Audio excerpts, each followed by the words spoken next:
नमस्कार दोस्तों, कैसे हो आप सभी। उम्मीद करता हूँ बहुत अच्छे होंगे और आपकी तैयारी भी बहुत ज़बरदस्त चल रही होगी। क्योंकि भाई जितना अच्छा कंटेंट हम आपको प्रोवाइड करवा रहे हैं तो उसके मुझे लगता है कि अगर आपने अच्छे से पढ़ा होगा तो बहुत अच्छे नतीजे आगे देखने को मिलेंगे। तो हम फ्यूचर को ध्यान में रखते हुए लगभग ये मान के चल रहे हैं कि आगामी 2 से 3 साल तक आपको किसी भी प्रकार से जो सब्जेक्ट मैं आपको पढ़ा रहा हूँ उसका कोई अलग कंटेंट पढ़ने की नीड नहीं पड़ेगी। तो भाई चलो अभी शुरुआत करेंगे। आज हम कंप्लीट करेंगे अपना सल्तनत काल। पिछली कक्षाओं में मैंने आप लोगों को बता दिया था गुलाम वंश के बारे में, खिलजी वंश के बारे में, तुगलक वंश के बारे में। आज हम सैयद वंश और लोधी वंश के बारे में पढ़ेंगे। तो यहाँ पर हम जो पिछली कक्षा है वो प्लेलिस्ट पे इसी यूट्यूब चैनल पर अवेलेबल है, जिसमें मैंने आपको कंप्लीट सीक्वेंस वाइज पूरी की पूरी हिस्ट्री करवा रखी है, तो आप उसको जरूर देख लीजिएगा। तो आज मैं आप लोगों को करवाऊंगा कौन सा भाई। एक तो हमारा रहेगा सैयद वंश, ठीक है भाई, सैयद वंश। और दूसरा क्या रहेगा, खिलजी वंश। तो यहां पर नोट कर लेना भाई, जो सैयद वंश है आपको पता ही होगा होता क्या है भाई। 1398 में तैमूरलंग क्या करता है, आक्रमण करता है भारत के ऊपर। और उस समय तुगलक वंश का राजा हुआ करता था नसीरुद्दीन महमूद। अब वो क्या करता है, वो भाई अपना राजपाट छोड़कर भाग जाता है और फिर ये मानते हैं भाई किसका अधिकार हो जाता है, तैमूर लंग का अधिकार हो जाता है। तो तैमूर लंग वापस लौटने से पहले क्या करता है, क्योंकि सैयद वंश का एक राजा हुआ है खिजर खां, जिसने क्या किया था भाई, जिसने सैयद वंश की शुरुआत की थी। तो उस खिजर खां को क्या करता है तैमूर भाई, तो कुछ हिस्से वो दे जाता है भाई, जो प्रदेश उसने जीते थे या जिस पर उसका आक्रमण हो गया था। क्योंकि इस खिजर खां ने क्या किया था, तैमूर का साथ दिया था। तो इस प्रकार से सैयद वंश की शुरुआत होती है। फिर सैयद वंश के बाद हम देखते हैं अफगान वंश जो आता है, लोधी वंश भाई। ठीक है, तो इसमें बहुत सारे राजा हुए हैं, तो उन सभी के बारे में पढ़ेंगे, बहुत अच्छे से पढ़ाने का प्रयास करूंगा और एक एक बात आपके समझ में आएगी। तो चलो आज का जो हमारा टॉपिक रहेगा वो डिपेंड रहेगा किन दो वंशों के ऊपर भाई, सैयद वंश और खिलजी वंश। तो सैयद वंश की जो शुरुआत है वो खिज्र खां के द्वारा की जाती है, और लोधी वंश की जो शुरुआत है वो बहलोल लोधी के द्वारा की जाती है। तो चलो भाई ध्यान रखिएगा, एक एक बिंदु आपको बताया जाएगा। अभी हम पढ़ते हैं एमसीक्यू के साथ भाई। तैमूर के आक्रमण के बाद भारत में किस वंश का राज स्थापित हुआ। तो आपको ज्ञात ही होगा तैमूर ने आक्रमण कब किया था, 1398 में भाई। कब आक्रमण किया, 1398 में। और उस समय कौन राजा हुआ करता था, पिछली कक्षा में मैंने बताया था तुगलक वंश का जो अंतिम राजा था नसीरुद्दीन महमूद, वो क्या था, राजा था। तो वो भाई भाग जाता है और उसके बाद तैमूर का क्या हो जाता है, एक प्रकार से अधिकार हो जाता है। तो तैमूर का जो साथ दिया था वो खिज्र खान ने दिया था। इसीलिए खिज्र खान को कुछ प्रदेश देकर चला गया तैमूर, और उसके बाद में खिज्र खान ने किस वंश की स्थापना की, खिज्र खान ने सैयद वंश की स्थापना की। तो यहाँ पर उत्तर क्या हो जाएगा हमारा, उत्तर हो जाएगा भाई हमारा बी। तो चलो अब देखते हैं भाई ये सैयद वंश का प्रथम शासक कौन हुआ, क्या कुछ चीजें इसमें रही। पहले मैं पूरी सारणी आपको बता रहा हूं। इस दिल्ली सल्तनत के ऊपर आपको पता है 1414 ईस्वी में क्या हो जाता है, सैयद वंश का अधिकार हो जाता है। और कब से कब तक रहता बेटा, ये 1451 तक रहता भाई।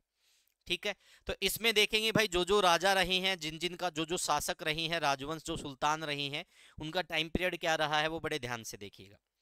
तो जो सैयद वंश था, सैयद वंश का शासक किसको कहा जा सकता है, संस्थापक भाई। तो अगर आपसे प्रथम शासक पूछ लिया जाए, क्या पूछ लिया जाए बेटा, सैयद वंश का प्रथम शासक, या फिर आपसे क्या पूछ सकते हैं, या फिर आपसे पूछ सकते हैं संस्थापक, दो ही चीजें पूछी जा सकती हैं। ठीक है भाई, तो दोनों के दोनों का उत्तर क्या हो जाएगा बेटा, दोनों का उत्तर हो जाएगा खिज्र खां। तो इसका टाइम पीरियड कब से कब तक रहा, 1414 ईस्वी से 1421 ईस्वी तक ये सुल्तान रहा या राजा रहा, जो भी आप मानना चाहो।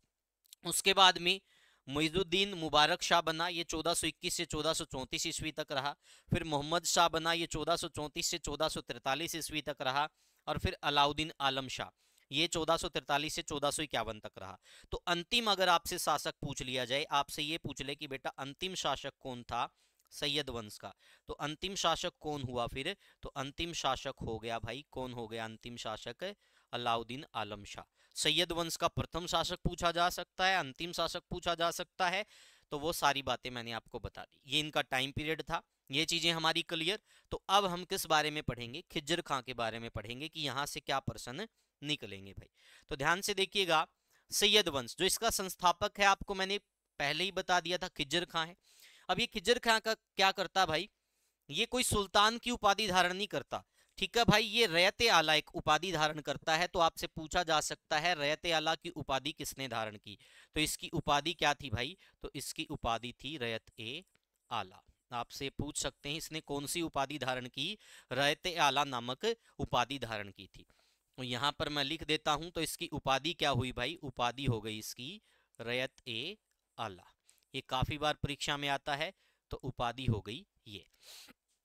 खिजर खान ने क्या किया, मंगोल आक्रमणकारी जो तैमूर लंग था जिसने 1398 में भारत पर अटैक किया, को सहयोग प्रदान किया था, ठीक है भाई। और उसकी सेवाओं के बदले ही तैमूर ने उसे क्या किया, लाहौर, मुल्तान एवं दीपालपुर की सूबेदारी सौंप दी, ठीक है भाई। किसकी सूबेदारी सौंपी तैमूर ने, मुल्तान, दीपालपुर और लाहौर की सूबेदारी खिजर खां को सौंप दी थी। अब एक प्रश्न और पूछा जाता है, खिजर खां का मकबरा, तो हरियाणा की दृष्टि से प्रश्न पूछा जाता है, तो खिजर खां का मकबरा अगर आपसे पूछ लिया जाए, तो हरियाणा में जो खिजर खां का मकबरा माना जाता है वो जाटवाड़ा सोनीपत में माना जाता है। तो ये प्रश्न आपसे पूछा जा सकता है भाई, ठीक है, कि हरियाणा के अंदर खिजर खां का मकबरा कहाँ पर है। हरियाणा के अंदर खिजर खां का मकबरा काफी बार परीक्षा में आया है। अगर हम हरियाणा के दृष्टिकोण से देखें तो खिजर खां का मकबरा कहाँ पर है, खिजर खां का मकबरा नोट कर लेना भाई, खिजर खां का मकबरा तो कहां पर है बेटा, तो ये है जाटवाड़ा सोनीपत में, ठीक है। गांव का नाम पूछे तो जाटवाड़ा और जिला पूछे तो सोनीपत। काफी बार परीक्षा में पूछा गया है ये हरियाणा के अंदर, तो हरियाणा के एग्जाम के पॉइंट से बहुत महत्वपूर्ण है। उसके बाद क्या बनता भाई, उसके बाद जो अगला शासक बनता है सैयद वंश का, वो मुबारक शाह बनता है। कब से कब तक रहता बेटा, 1421 से 1434 भाई। मुबारक शाह ने क्या किया, शाह की उपाधि धारण की थी। तो आपसे पूछा जा सकता है इसने किसकी उपाधि धारण की, तो उपाधि अगर पूछ लिया जाए तो उपाधि इसने धारण की थी शाह की, ठीक है भाई। तो इसी के समय में या इसी के शासन में क्या था भाई, याहिया बिन सरहिंदी को संरक्षण प्रदान था भाई, और उसके द्वारा क्या लिखा गया, उसके द्वारा तारीख मुबारक शाही लिखी गई, मुबारक शाह के शासनकाल के विषय में जो जानकारी देती है, ठीक है। ये किसने लिखी थी भाई, याहिया बिन सरहिंदी ने क्या लिखा, तारीख मुबारक शाही भाई, ठीक है। 1420 में कश्मीर के गृह युद्ध में उसने जैबुलाब्दीन का पक्ष लिया और उसे गद्दी पर बिठाने में सहायता की। वह सैयद वंश का सबसे योग्यतम शासक था। यमुना नदी के किनारे उसने मुबारकाबाद नामक नगर बसाया था। तो आपसे पूछ लिया जाए मुबारकाबाद नगर किसने बसाया था, तो बेटा इस मुबारक शाह ने मुबारकाबाद नगर बसाया था। देखो जो जो प्रश्न बनते हैं ना सारे के सारे मैं आप लोगों के क्लियर कर रहा हूं भाई, ठीक है। मुबारकाबाद नगर किसने बसाया, मुबारक शाह ने बसाया। कौन सी उपाधि धारण की, शाह की उपाधि। इसके शासनकाल में किसको संरक्षण प्राप्त था, याहिया बिन सरहिंदी को। उसने क्या किया, तारीख मुबारक शाही लिखी जिसमें क्या बताया गया है, मुबारक शाह के शासनकाल की जानकारी मिलती है। इसने 1420 में किसका साथ दिया, कश्मीर के गृह युद्ध में जैबुलाब्दीन का पक्ष लिया और उसको गद्दी में बिठाने पर सहायता की। सैयद वंश का सबसे योग्यतम शासक किसको माना जा सकता है, मुबारक शाह को। इसके बाद कौन राजा बनता भाई, इसके बाद राजा बनता, देखो एक प्रश्न आ गया पहले भाई, दिल्ली की राजगद्दी पर अफगान शासकों के शासन का निम्नलिखित में से कौन सा सही कालानुक्रम है, ठीक है भाई। तो मेरे को बताना है भाई कौन सा सही कालानुक्रम है।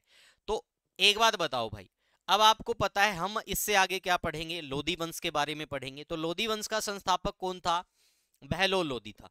तो इन सभी में लोधी वंश के शासकों के बारे में दे रखा है, तो शुरुआत तो बहलोल लोधी से होगी, तो पहले वाले दो ऑप्शन तो कट हो गए भाई।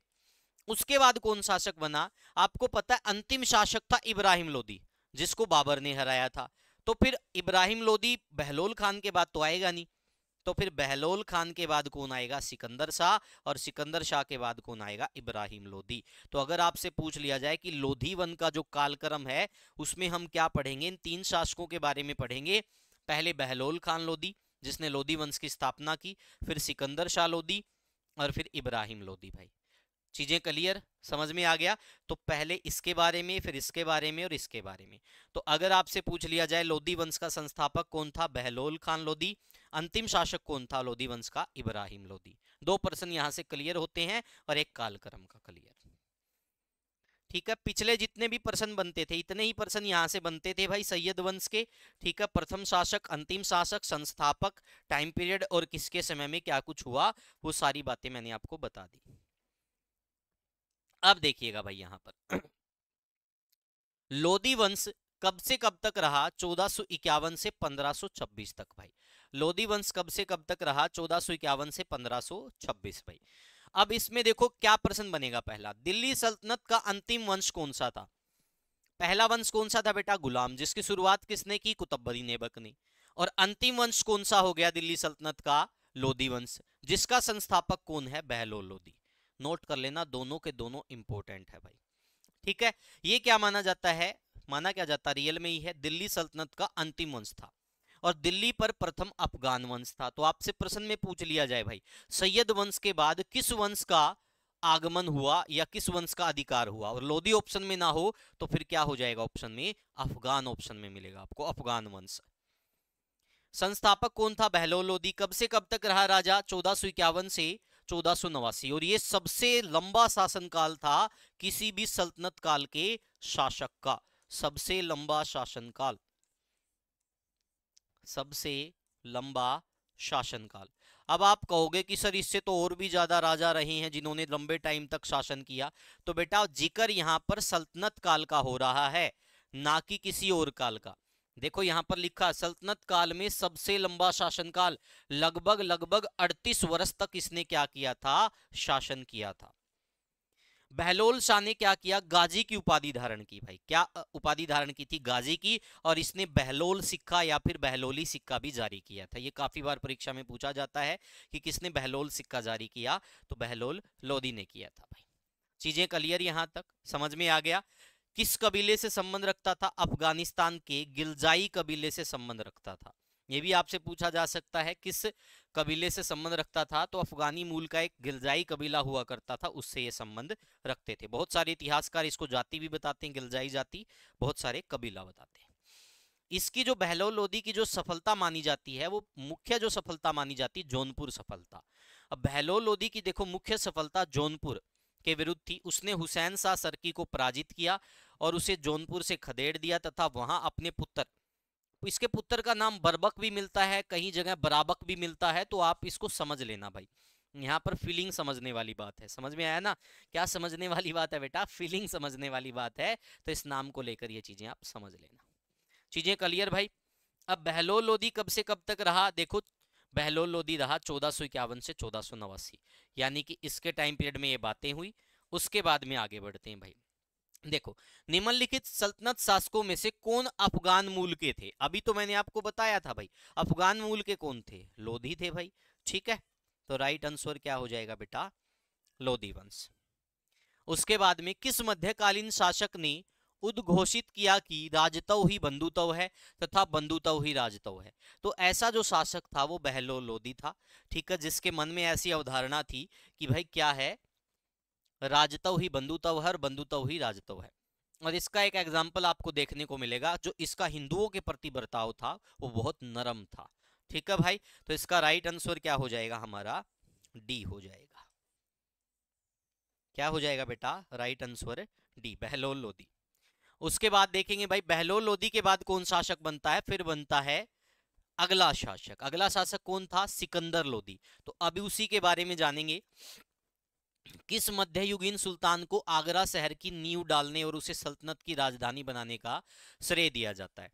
तो जो सिकंदर लोदी था वो क्या करता है, 1504 में, ऐसा बताते हैं, आगरा शहर की नींव यानी स्थापना करता है और 1506 में इसको अपनी राजधानी बना लेता है। यानी दिल्ली से अपनी राजधानी आगरा किसने स्थानांतरित की लोदी वंश में, तो किसने की थी भाई, ये की थी सिकंदर लोदी ने। तो राइट आंसर क्या हो जाएगा बेटा, सिकंदर लोदी।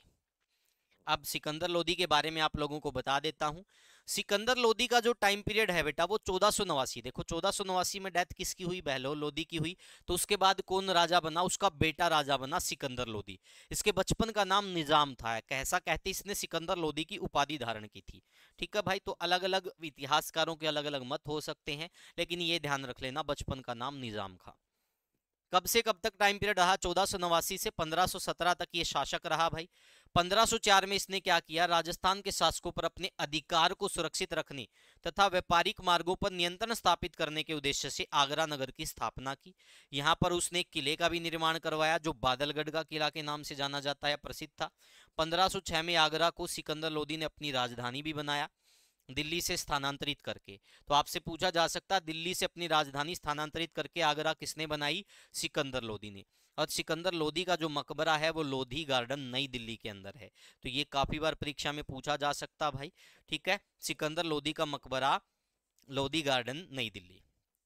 अब एक बात नोट कर लेना भाई, सिकंदर लोदी और सिकंदर महान दोनों में अंतर है। सिकंदर लोदी क्या है, अफगान वंश का है, और सिकंदर महान मैकदूनिया देश का था। तो ये काफी बार परीक्षा में पूछा जाता, आपके दिमाग में कंफ्यूजन हो जाता सिकंदर नाम आते ही। तो सिकंदर महान मैकदूनिया का था और ये सिकंदर लोदी किसका है, अफगान वंश का है। चीजें क्लियर भाई। अब सिकंदर लोदी का मकबरा लोधी गार्डन नई दिल्ली। 1504 में क्या बनाया, आगरा की स्थापना की, बचपन का नाम निजाम का, बादलगढ़ का किला बनवाया, ठीक है, और क्या किया, 1506 में इसने दिल्ली से अपनी राजधानी कहां स्थानांतरित कर ली, आगरा के अंदर। अब देखो अगला प्रश्न, निम्न में से किसने गुलरुखी उपनाम से अपनी कविताएं की रचना की थी। तो जो सिकंदर लोदी था भाई उसको कविताओं का शौक था और वो अपने उपनाम से, जिसका क्या नाम था, गुलरुखी नाम से क्या करता था, कविताएं या रचनाएं इनकी करता था, इन कविताओं की रचना करता था। तो राइट आंसर क्या हो जाएगा, सिकंदर लोदी, गुलरुखी, गुलरुखी। देखो सिकंदर लोदी भाई टाइम पीरियड दे दिया ये, ठीक है, ने भूमि की माप के लिए क्या किया, सिकंदरी गज के इस्तेमाल की शुरुआत की। उसने गुलरुखी के उपनाम से कविताएं भी लिखी। सिकंदर लोदी ने अरब, फारस और मध्य एशिया से विद्वानों को भी आमंत्रित किया। आपसे पूछा जा सकता है लोदी वंश का ऐसा कौन सा शासक था जिसने अरब, फारस और मध्य एशिया से विद्वानों को आमंत्रित किया था, तो वो कौन था, सिकंदर लोदी। किसने गुलरुखी के उपनाम से कविताएं लिखी, तो सिकंदर लोदी ने। किसने सिकंदरी गज के इस्तेमाल की शुरुआत की भूमि मापन के लिए, तो सिकंदर लोदी, ठीक है भाई। सिकंदर लोदी ने खाद्यान्न पर से जकात कर हटा दिया भाई, पीछे मैंने बताया था आपको सभी करों के बारे में। तो सिकंदर लोदी ने क्या किया, जकात कर को हटा दिया, और सिकंदर महान इससे अलग थे, वो मैकदूनिया का शासक था, जो मैंने आपको भी बताया था ना, वो पॉइंट यहाँ पर क्लियर कर दिया भाई, ठीक है। यहाँ तक सारी चीजें क्लियर समझ में आ गया भाई। एक एक पॉइंट खासकर ये परीक्षा में पूछा जाता है, सिकंदरी गज, ठीक है भाई, गुलरुखी वाला पूछा जाता है, ये ज्यादातर पूछे जाते हैं। अगला प्रश्न भाई, मोट की जो मस्जिद है वो किसके शासनकाल में इसका निर्माण हुआ, तो मोट की जो मस्जिद का निर्माण भी किसके शासनकाल में हुआ था भाई, तो लोदी शासनकाल में हुआ था, ठीक है। आपसे पूछ ले कि मोट की मस्जिद का निर्माण तो सिकंदर लोदी के शासनकाल में हुआ या फिर लोदी वंश के शासनकाल में हुआ, वजीर मियाँ भोइया के द्वारा बनाई गई। सुल्तान सिकंदर लोदी के शाही दरबार में एक प्रधानमंत्री था, इसे दाल मस्जिद भी कहते हैं क्योंकि इसे दाल की आय से बनाया गया था, ठीक है भाई। आगे, किसके शासनकाल में गुरु नानक देव ने सिख धर्म की स्थापना की थी, तो किसके शासनकाल में की थी भाई, ठीक है, तो ये की थी भाई सिकंदर लोदी के शासनकाल में। किसके शासनकाल में की थी बेटा, सिकंदर लोदी के शासनकाल में, ठीक है। वो पैरेलल चीजें अलग चल रही थी पंजाब में, यहाँ पर किसका अधिकार था, सिकंदर लोदी का, तो वो आपसे पूछ सकते हैं। लोदी वंश का अंतिम शासक कौन था भाई, तो आप सभी को ज्ञात है भाई, लोदी वंश का जो अंतिम शासक था वो इब्राहिम लोदी था। कौन था बेटा, इब्राहिम लोदी भाई, ठीक है, इब्राहिम लोदी। होता क्या है आप सभी को ज्ञात है भाई, पहले तो दो बातें पूछी जाती इब्राहिम लोदी के बारे में, खतौली का युद्ध भाई, तो खतौली का युद्ध इब्राहिम लोदी और राणा संगा के बीच बताया जाता है, जिसमें मेवाड़ शासक राणा संगा जीत जाता है भाई, ठीक है। इसके अतिरिक्त इब्राहिम लोदी का जो अंतिम युद्ध माना जाता है वो पानीपत के खिलाफ माना क्या जाता था ही, पानीपत का जो प्रथम युद्ध था वो इब्राहिम लोदी और बाबर के बीच लड़ा गया, ठीक है। दोनों के बीच फाइट होती है, बाबर इसमें जीत जाता है। बाबर इसमें तोपों का भी प्रयोग करता है, तुलुगमा विधि का प्रयोग करता है, और बाबर के दो मुख्य जो तोपची थे अली और मुस्तफा, उनके बारे में भी पूछा जाता है। इसमें क्या होता है, इब्राहिम लोदी हार जाता है और मौके पर ही मारा जाता है। तो प्रश्न आपसे पूछा जाता है, सल्तनत काल का ऐसा कौन सा शासक था जो युद्ध स्थल पर मारा गया, तो कौन था बेटा, इब्राहिम लोदी। और जहां पर ये मारा गया युद्ध स्थल पर, वहीं पर इसकी क्या बना दी गई, कब्र बना दी गई। तो इब्राहिम लोदी की कब्र आपसे पूछ ली जाए तो कहां पर है, पानीपत में।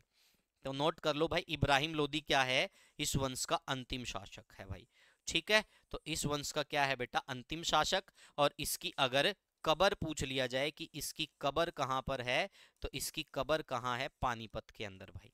दरगाह पूछ ले, कबर पूछ ले भाई, तो कहां है, पानीपत में। और ये क्या था, युद्ध स्थल पर मारा गया। पानीपत का प्रथम युद्ध यहां पर मैं लिख देता हूं, पानीपत का प्रथम युद्ध कब हुआ था भाई।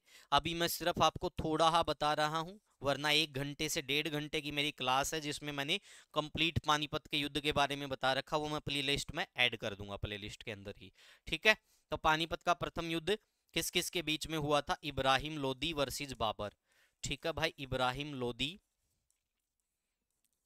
वर्सेस बाबर। जीता कौन भाई इसमें, तो जीता कौन था, जीत गया था बाबर भाई। ठीक है, और इब्राहिम लोदी क्या हुआ, युद्ध स्थल पर मारा गया। सल्तनत काल का पहला शासक जो युद्ध स्थल पर मारा गया।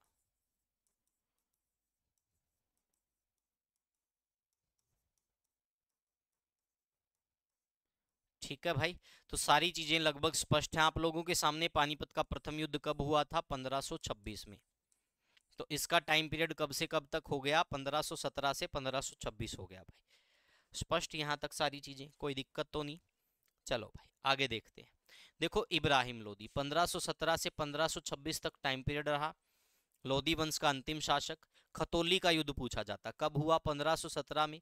मेवाड़ के राजा राणा संगा और इब्राहिम लोदी के बीच खतौली का युद्ध लड़ा गया, राणा संगा की इसमें जीत हुई। पानीपत का प्रथम युद्ध हुआ 21 अप्रैल 1526 को। इसमें लोधी वंश के अंतिम शासक इब्राहिम लोदी और बाबर के बीच लड़ा गया। इब्राहिम लोदी को बाबर ने मार डाला। युद्ध स्थल पर मारा जाने वाला सल्तनत काल का पहला शासक था इब्राहिम लोदी। और इब्राहिम लोदी का मकबरा कहाँ है, पानीपत के अंदर भाई। तो ये सारे के सारे प्रश्न आपसे पूछे जा सकते हैं। तो बेटा अब क्या हो गया आपका, अब आपका सल्तनत काल कंप्लीट। पाषाण युग से लेकर सल्तनत काल तक आपको A to Z पॉइंट पढ़ा दिया गया है, और उस लेवल का पढ़ा दिया गया है आप किसी भी स्टेट पीसीएस का प्री आसानी से यहां से पढ़ सकते हैं, कवर कर सकते हैं, सिर्फ इस सब्जेक्ट का। बाकी सब्जेक्ट का नहीं करा, हिस्ट्री का आप आराम से कर दोगे क्लियर। अब भाई सल्तनत कालीन कुछ स्थापत्य कलाओं के बारे में भी पूछा जा सकता है, या सल्तनत काल के दौरान बहुत सारी ऐसी मतलब स्थापत्य कला थी, यानी कि कुछ मकबरों के बारे में या कोई मस्जिदों के बारे में। बाकी तो मैंने सारी चीजें आपको लगभग बता दी कि किसने क्या निर्माण करवाया, उसी के शासन में बता दिया था। फिर भी मैं मकबरों के बारे में दोबारा से बता रहा हूं, जो महत्वपूर्ण शासक रहे हैं सल्तनत काल के, उनके मकबरे कहां कहां पर हैं। तो देखो कुतुबुद्दीन ऐबक भाई, कुतुबुद्दीन ऐबक का जो मकबरा है बेटा वो लाहौर में है। कहां पर है, लाहौर में है। आपसे पूछा जा सकता है और इसने लाहौर को ही क्या किया था, अपनी राजधानी बनाया था। ये गुलाम वंश का संस्थापक था, यानी सल्तनत काल का पहला शासक कौन हुआ, सल्तनत काल का पहला शासक हुआ कौन, कुतुबुद्दीन ऐबक। और सल्तनत काल का अंतिम शासक कौन हुआ, बहलोल लोदी। समझ में आया ना, सल्तनत काल की बात कर रहा हूं मैं, क्योंकि सल्तनत काल कब से कब तक हुआ, 1206 से शुरू हुआ और 1206 से लेकर कब तक रहा, 1526 तक रहा। तो उस दौरान पहला जो शासक बना कुतुबुद्दीन ऐबक, और अंतिम जो शासक सल्तनत वंश का था वो कौन था, वो था बहलोल लोदी। बाकी इनके वंश अलग अलग थे, वो चीजें चलती रहेंगी। उसके बाद में इल्तुतमिश का मकबरा कहाँ पर है भाई, तो ध्यान से देखिएगा भाई, इल्तुतमिश का मकबरा है ये दिल्ली के अंदर है भाई। कहाँ पर है, कुतुब मीनार के पास है। ठीक है, दक्षिण दिल्ली की बात हो रही है, तो वहां पर क्या है, इल्तुतमिश का मकबरा है, और ये इसकी सारी डिटेल यहाँ पर दे रखी है, तो आप इसको नोट डाउन कर लो। कहाँ पर है भाई, दिल्ली में। उसके बाद में रजिया सुल्तान का मकबरा, तो रजिया सुल्तान का मकबरा भी अगर पूछ लिया जाए तो रजिया सुल्तान किसकी बेटी थी, इल्तुतमिश की बेटी थी।